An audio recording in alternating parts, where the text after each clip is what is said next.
sila at gumagalaw doon. Ibig sabihin po, mayroon pa rin silang nadali doon sa lugar na yun. Medyo napalayo tayo. May gumagalaw-galaw kanina dyan yun.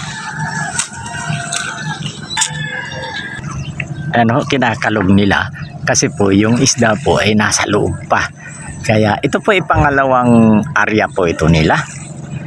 Dito po sa Dalampasigan po. At dito lang yan sa tabi mismo ng Pantalan. At ito na nga po, uumpisa na po nilang bulabugin yan. Para nang sa len po, tumakbo po doon sa loob ng lambat.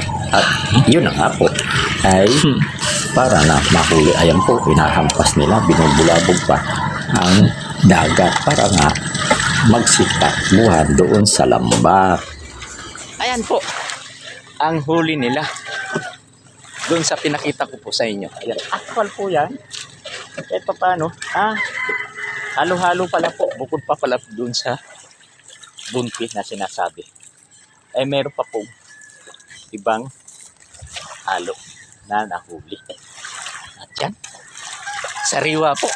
Ay meron pa po ibang halo na nahuli. At yan, sariwa po.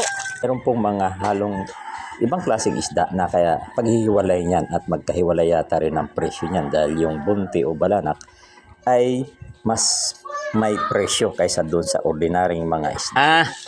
Ayan po, halagang 50. Maynila, di ka po makakabili po ng halagang 50 nito. Siya, yan na muna po. Ato, mga kaganapan po dito sa Buhay Probinsya. Siya, yan na muna po. Ang mga kaganapan dito. Maraming salamat po sa inyong matyagang panunood.